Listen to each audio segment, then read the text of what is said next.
Cu Paul am avut probleme. Mi-era foarte bine de el. Mamă, ce senzație. Pentru că n-am aer, nu pot să merg. Poți, Amza? Am coborât 20 de metri. Wow! Mormânt din mijlocul unei chimii. În această zi suntem în Egipt!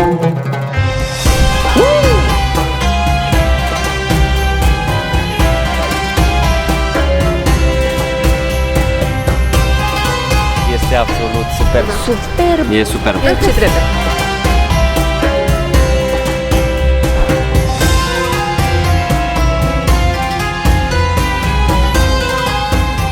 Vlogul de azi ar trebui legat de vlogul anterior, în care am arătat cum am ajuns în Egipt, chiar aici la Marea Mediterană, la El Alamein, la Rixos Hotel.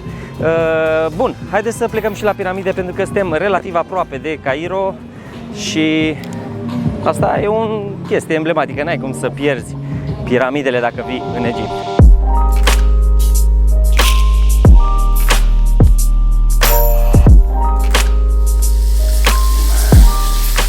Ne pregătim pentru diseară și pentru că nu mai vreau iar să mă spăl pe cap pentru că m-am spălat ieri, fac o schemă și îmi spăl doar partea din față care s-a dat cu SPF. Ne pregătim de ședința foto. Cât de bine este să fii din nou în vacanță. Împreună! Copiii în general nu iubesc activitatea asta deloc. Nu știu ai voștri copii, dar ai noștri nu o doresc niciodată. Să facem poze, dragilor. Asta e problema cea mai mare atunci când vine de vorba de poze. Au Poate nu cea mai astea. mare, dar nu e ceva ce așteaptă și își doresc. Așa de tare ne bucurăm de momentele astea pe care le avem. Adică de amintirile cu care rămânem. Foarte, foarte tare. Așa e, Melissa?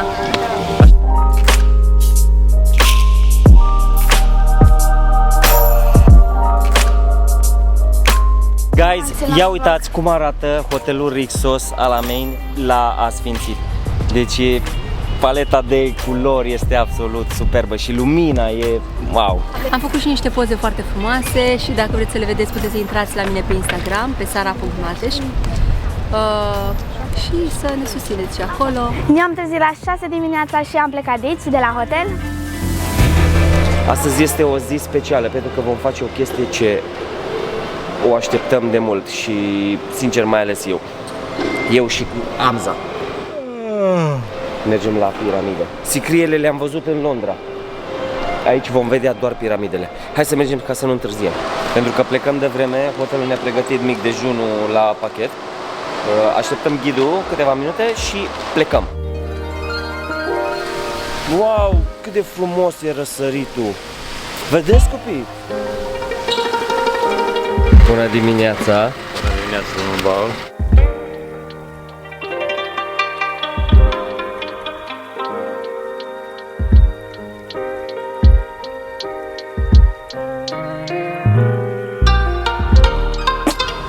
Eu m-am bucurat de timpul petrecut împreună ca familie.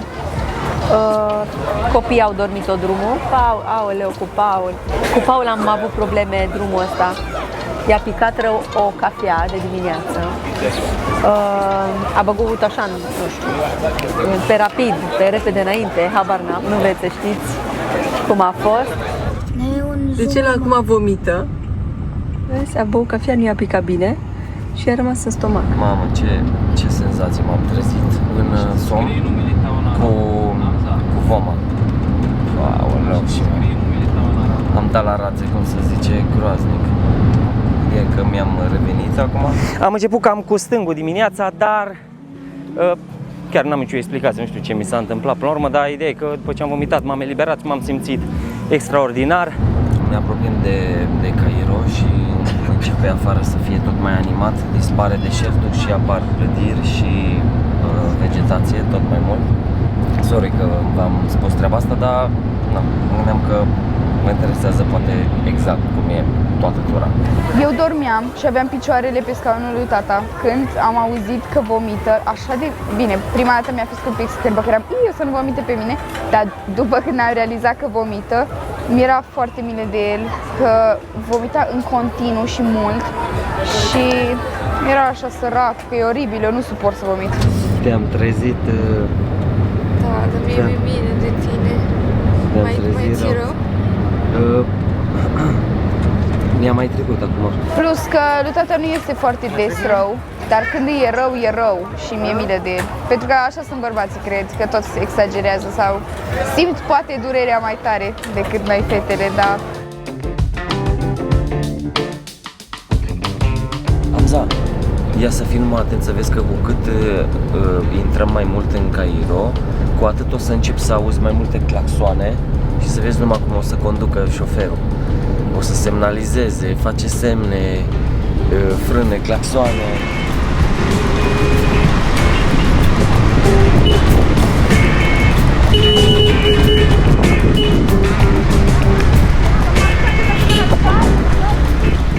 Două date scurte, asta înseamnă că cele scuze sau cele primise exact să trecă înainte sau ceva. Una scurtă înseamnă mulțumesc, dacă a fost mai lungă puțin înseamnă fii atent.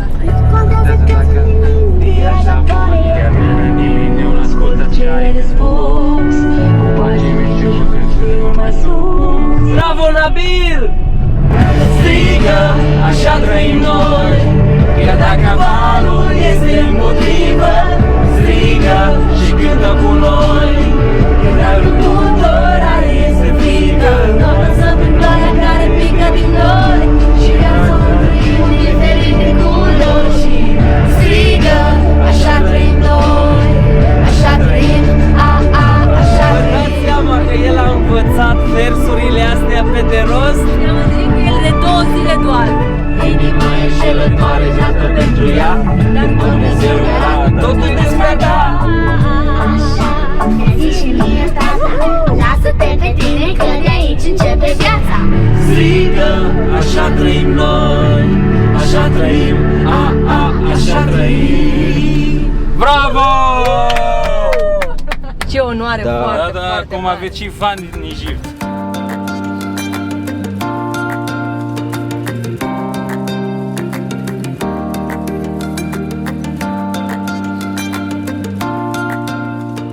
M-am bucurat foarte tare să aud că de la noi, din El Alamein până la piramide, am făcut doar 3 ore jumătate și, în general, de la Hurghada sau în locurile turistice în care sunt mai populare, de la Marea Roșie, faci cam 6 ore, ceea ce 6-7 ore dus, 6-7 ore întors. Deci ar fi fost mult pentru noi, dar nu. Adică oamenii, turiștii merg pentru că nu, se merită să vezi măcar o dată în viață piramidele. Dacă oamenii ar fi negri, m-ar simți în Kenya. Da, adică simți o atmosferă de Africa puțin. Da. Ia uitați în față piramidele, le vedeți? Wow! What? Dar câți metri are una? Deci au 137 de metri înălțime, blocuri de piatră. Exact, blocuri de piatră. Fiecare bloc, când treci mai mult decât un tun jumate sau 2 tune.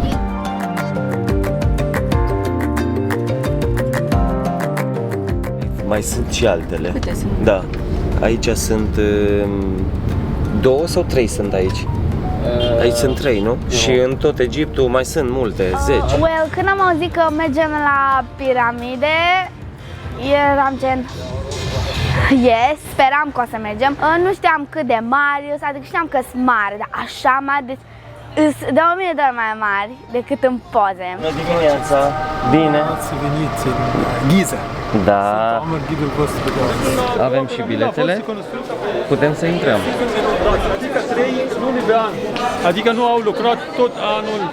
Da. Doar când sezon inundație vin aici la Nil, Le-au adus pe Nil. au dus pe Nil, ok? Și după asta, Herodot care ne-a povestit că au folosit rampe de nisip zigzag. Și când au ajuns la furb, ok, au început decorația din afară. Au acoperit toată piramida cu un strat de calcar și el a... Mamă, ce construcție, wow! Ai înțeles, tata? Alta cameră în mijloc. E foarte complicat să intri în interior. Granit sau toată piramida a fost acoperită cu un strat de calcar alb. Mersul ridicolului, aproape 100 de metri sus. Locul ăsta în care suntem noi și piramidele, de fapt, sunt un cimitir. Ei le-au făcut pentru a pune morții în ele. Așa. Kilograme pe o piatră din aia. Zice că au între 2,5 și 80 de tone pe piatră. Și au folosit câteva milioane de pietre. 2,3 milioane de pietre. În zona asta de piramide e o intrare, intri și acum iei autobuzul. Și sunt mai multe stații, adică tot complexul unde sunt piramidele este imens.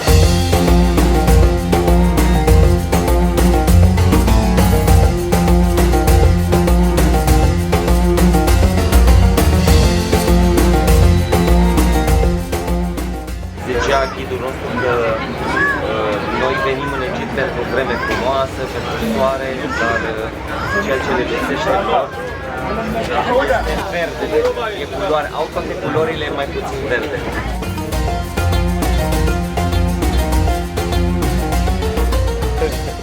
Asta e o poză perfectă. Asta e, exact, tati. Ai prins-o. O ții bine? Ți vine, bine, ce puternic ești tu.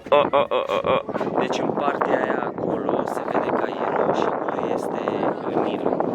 Și eu construit un baraj și mai de mult se inunda și Nilul venea foarte, foarte aproape de piramidă. Ok, vi se pare prea cald? Foarte cald. Da. E foarte cald, dar e foarte bine aer condiționat. Nu este cald azi este foarte ok. Da? Da, așa se bate vântul și vremea este foarte ok. Suntem în august. Habibi, suntem în august. Da, e... Azi e noroc foarte, foarte mult pentru că bate vânt. Eu ador că a fost o temperatură foarte faină când am fost la piramide. Simt că se putea un pic mai rece și să fie gen perfect, dar eram foarte mulțumită pentru că am auzit că e o temperatură foarte bună pentru August. Da. Cum ți se pare, Habibi? Foarte bine. Ne apropiem! Chiar îi spusesem și lui Paul că lucrul pe care trebuie neapărat să-l facem atunci când venim în Egipt e să mergem la piramide. Nu sunt eu neapărat cu partea asta istorică, știu că lui îi place foarte mult, dar n-ai cum să nu fii cu piramidele, cu ceva atât de emblematic. Wow!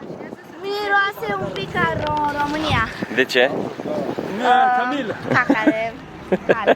Deci asta e piramida mică, a fost acoperită cu granit. Granit, așa este. Da, și înăuntru este calcar? Cum a fost aici jos, așa a fost toată construită. Yeah.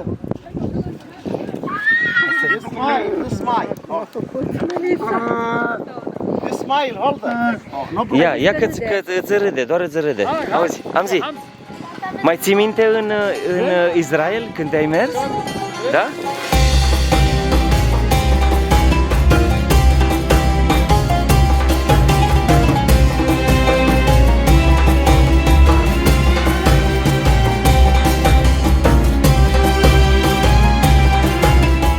După piramida asta, în partea aia unde se vede nisipul, acolo începe deșertul Sahara. Adevărat? Da, adevărat, așa este o parte din Sahara, care este cel mai mare deșertul din lume. Să luăm și un suvenir. Da, uite, am găsit și un suvenir. Și o cămilă pe care tocmai am stat. Ba, mergem pe jos că e acolo.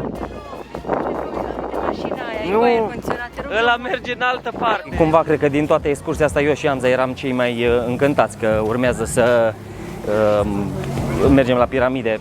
Aș fi stat la fiecare chestie, să stau, să citesc pe toate bancardele alea, să întreb pe Omar despre detalii despre astea, dar am fost cu fetele astea care se plângeau puțin de căldură, dar nu-i nimic.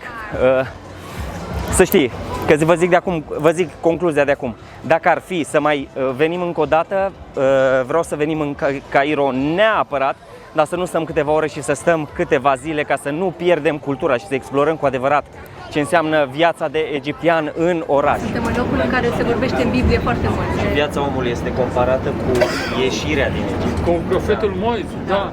Și până acum există în peninsula Sinai, care este în zona de est, ok?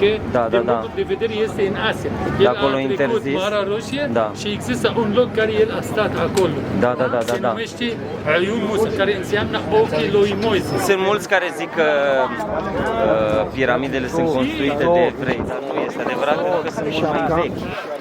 Sau cel puțin așa se zice. Sunt cu 1000 și ceva de ani mai vechi decât timpul lui Moise și Biblia nu zice că au construit piramide evrei. Ei lucrau mai mult la cărămizi, la construiri de clădiri și de infrastructură. Ia uite, băi, arăbuț. Poți să-mi fac și mie. Arăbuț mic, acum nu degeaba te cheamă Hamza, nu?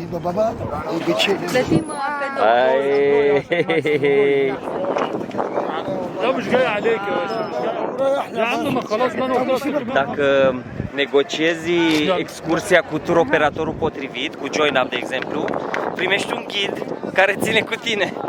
Ne-a negociat el mai ieftin, asta știa că e... No. În toată excursia ce mi-a plăcut cel mai mult a fost ghidul nostru Omar. Logic. El m-a impresionat cel mai tare cu totul, cu skillurile lui de română și cu cât de amuzant era cu el. Eu m-am atașat de el, mie mi-e dor de el acum, de exemplu.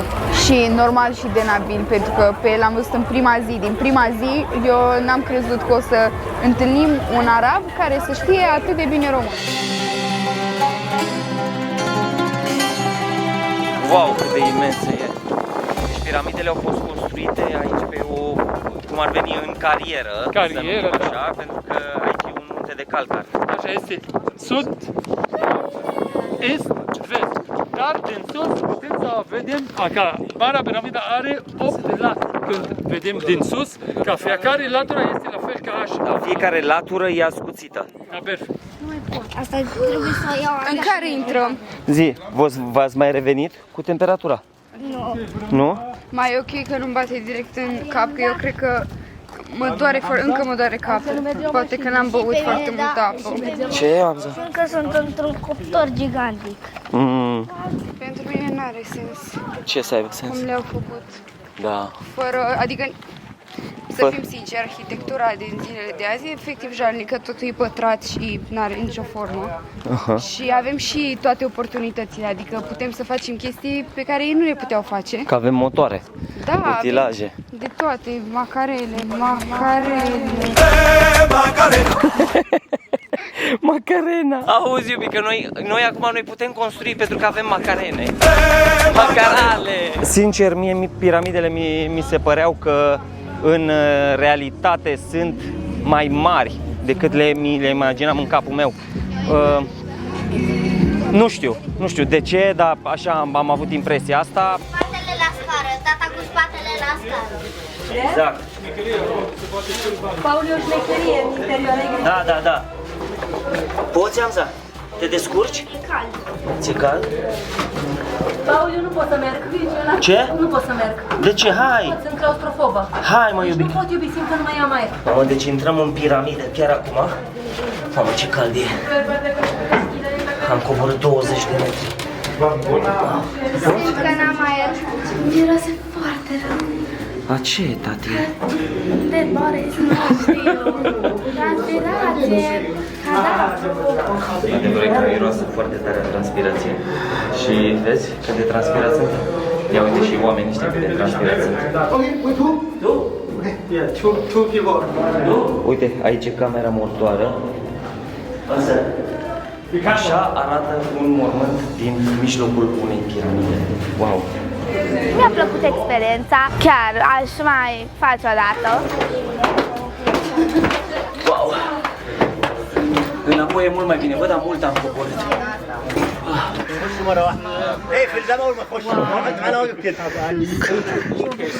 Mă simt așa victorioasă că am rămas. Asta e piramida reginei.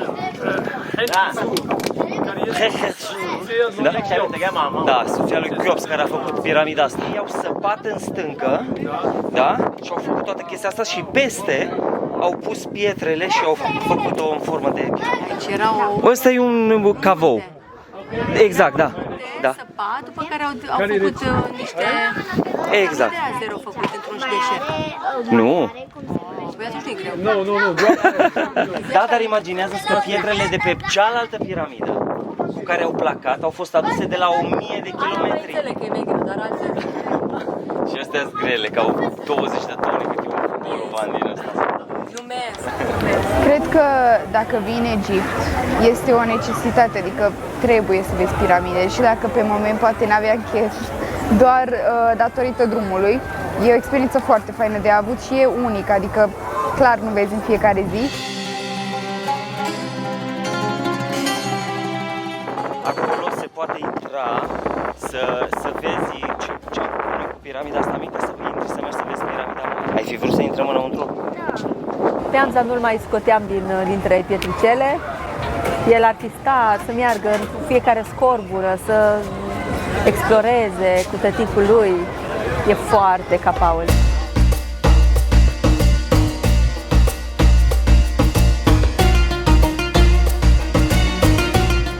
Aici există multe. Asta e cea mai mare statuie din Egipt. Are 20 de metri înălțime și 70 de metri lungime. E Sfinxul. Nu ăla de pe Bucegi, ăla original. Ai rece.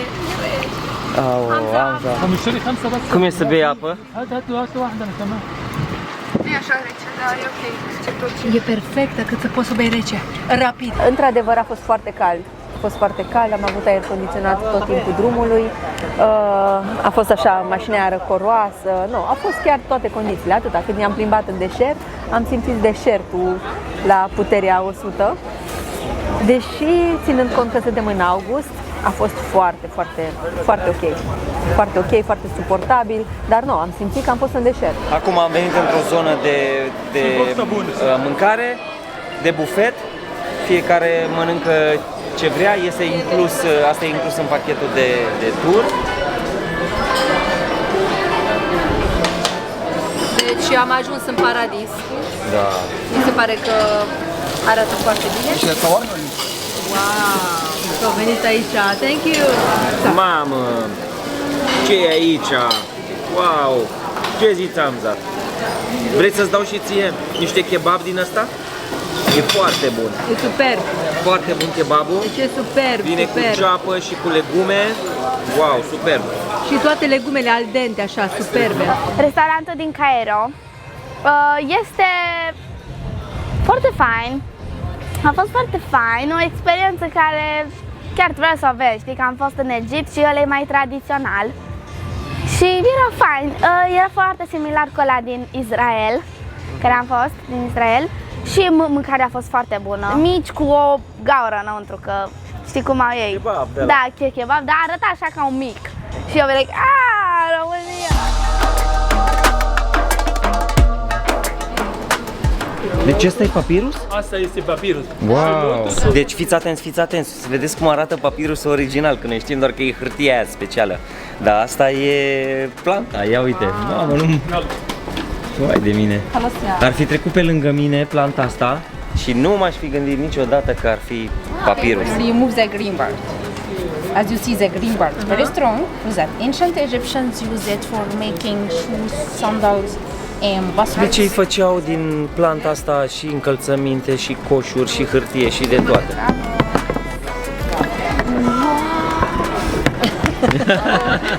2 weeks to get the brown paper. Okay? As you see, one horizontal way, another one vertical way. Deci după o săptămână o bagi la presă. Bravo! Bravo, Paul! One week to get Bravo, the white Paul! paper. Hai că tu 2 ești weeks, de o... 1 week to get the brown paper. Gata! O speriem pe femeia asta. Abracadabra.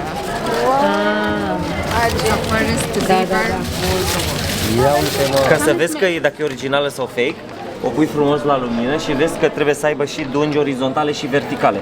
Deci asta este originală.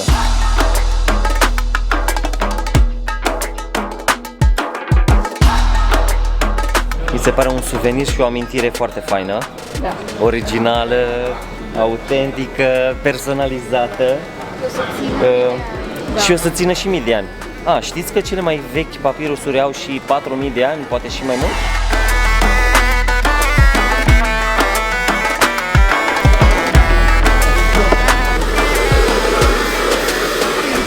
Locul ăsta se numește Egypt Papyrus Institution, Institutul de Papirus.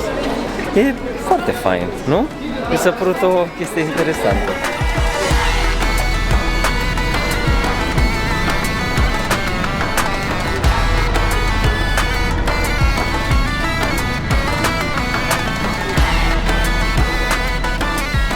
E un sentiment foarte interesant când te uiți pe geam, pentru că te simți cumva și în Africa și la arabi, cel puțin așa simt. Și nu știu dacă observați, dar se văd mustățile astea de la betoane, de la fier beton, cum ar fi nu sunt terminate clădirile. Și am aflat că de fapt o clădire este a unei familii și când ți se nasc copii sau apoi nepoții și așa, fiecare își face câte un etaj peste. Auzi, nu și de asta lasă ăle acolo cumva neterminat acoperișul, pentru că cine știe, poate îți mai vin copii sau nepoți sau așa și nu știi niciodată. Și cumva cred că cu cât e mai înaltă clădirea, cu atâta neamul e mai mare. Și nu există treceri de pietoni aici, știai? Păi aici e haos, vezi cum nu există nici benzi. Nu există nici semafoare, decât vreo 5 în tot Cairo. Și vă dați seama? Wow. Și Nilul, priviți Nilul, cât de superb este. În urmă cu 12 ani cred că am fost în Egipt și nu mai țin minte foarte multe, adică am avut o experiență negativă, foarte negativă, nu și are loc acum să o dezvoltăm aici, dar ce am ținut minte de atunci a fost haosul ăsta legat de claxoane și că nu există benzi. Și da, asta e Cairo, o aventură. Și mai devreme era să facem accident, ne-a trecut unul prin față de... Am zis... Așa am fost. Avem de gând să venim numai noi doi, odată, așa de un weekend. Da. Un weekend noi doi, frumos, ne luăm un... Cum se numește? Un sejur, când plătim noi cu sejurul. Nu, e fain, pentru că Cairo trebuie să undeva ții în timp. centru, da, și mergem și vizităm, pentru că nu avem timp să le facem pe toate acum. Da, cred că să stai așa tihnit, să vizitezi, ar trebui să stai vreo 4-5 Și e și greu zile. când știi că te așteaptă un hotel ca Rixos acasă. Ghizii noștri au fost foarte fain, Nabil și Omar. Vorbeau foarte bine română. Nabil era foarte fanul România. Prima persoană care e gen fanul România. Sincer, eu m-am bucurat că am fost cu voi astăzi în Cairo și sper că v-ați bucurat de excursia eu și șoferul. Ai promisiunea noastră, dacă ajungi în România, noi o să fim ghidul tău în orașul tău preferat. Exact, Brașov, exact.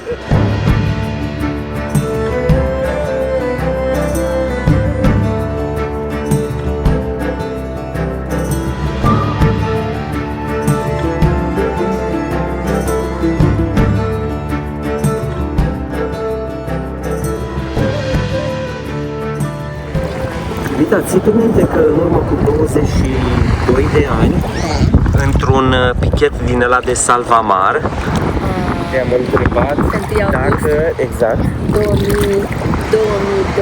2003.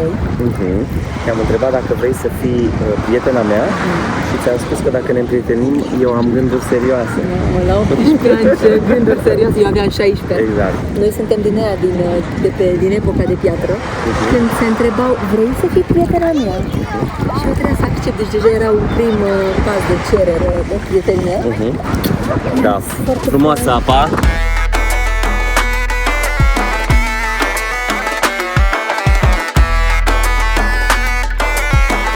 Acum o să mă bag cu Amza la un adventure aici pe apă și pe gonflabile.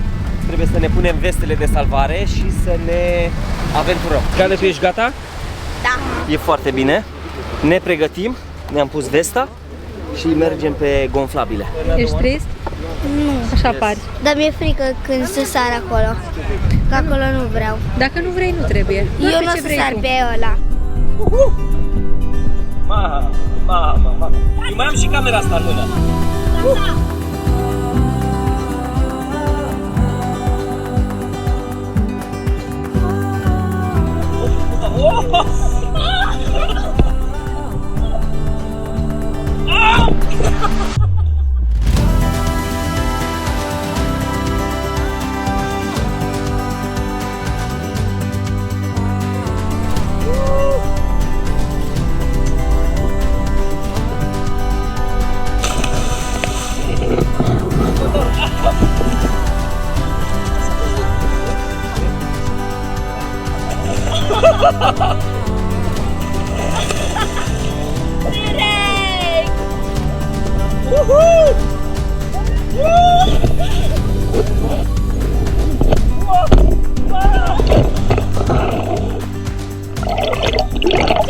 Hai înapoi acolo în mijloc, să urcăm iară, că a fost fain.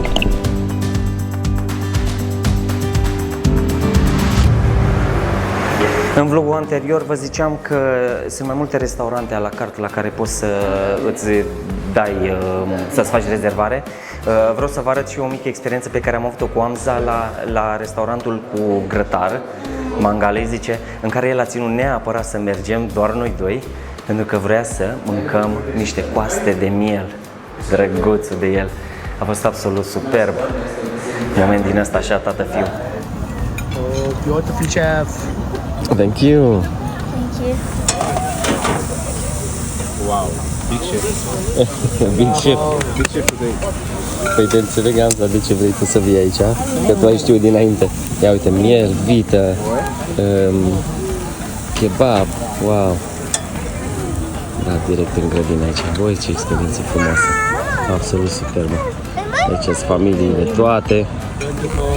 Și fetele noastre au vrut să stea la bufet, că acolo sunt mai multe feluri de mâncare ce le place.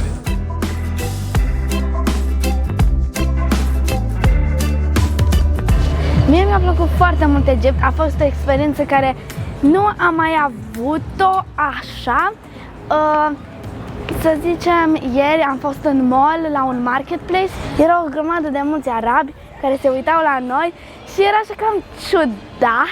Faza e că era gen plin și aproape doar băieți, deci a fost foarte ciudat, dar o experiență care trebuie să ai odată în viață, știi? Măcar așa să încerci.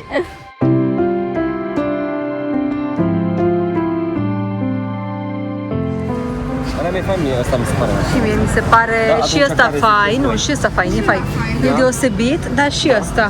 Uite, noi ne-am hotărât ca să luăm din fiecare țară câte o cană și n-am găsit o cană faină decât asta. Asta am găsit. Asta e Una o foarte luăm fain. la noi acasă și una o luăm pentru autobuzul Baraka. Bineînțeles. De aici, Paul vrea să ia pentru autobuzul, clar. Nu v-am zis cât costă. 30 de lei. Linguri avem, te rog eu din Linguri, dar suflet, nu. astea sunt diferite. Iubitule, Astea sunt mai ascuțite, uite așa, ca să știm că e din Egipt. iar Este plecăm material cu bun. lemne. Uite asta. Și mie pe acesta. Nu? Știi? Și asta pentru autobuz. Astea sunt foarte drăguțe. Da, astea chiar sunt drăguțe. Astea trebuie să le luăm.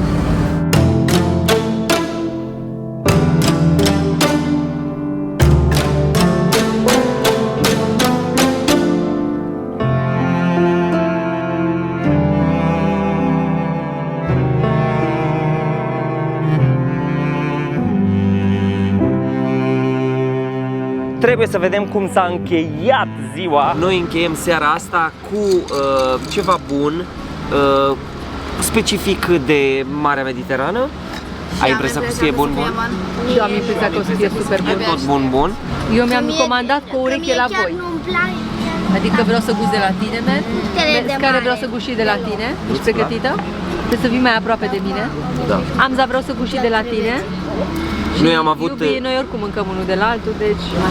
Noi am făcut un joculeț împreună cu Join Up, tur operatorul care ne-a adus aici și care ne-a adus și în excursie în Cairo la piramidele de la Giza. În fiecare zi trebuia să desfacem un pliculeț în care primeam o provocare. Și provocarea de astăzi de la piramide a fost ca fiecare să facă o poză mai creativă și mai ciudățică. Și Amza a făcut o poză foarte interesantă, vi-o lăsăm să o vedeți și voi. Noi am fost mai puțin original. Mie îmi pare rău că oamenii n-au înțeles exact gluma mea cu cum am făcut eu cu ăla așa. Am primit foarte puține voturi. Ce mă bucur este că Amza a câștigat cu peste 80% din voturi. A fost superb. Bravo, Amza!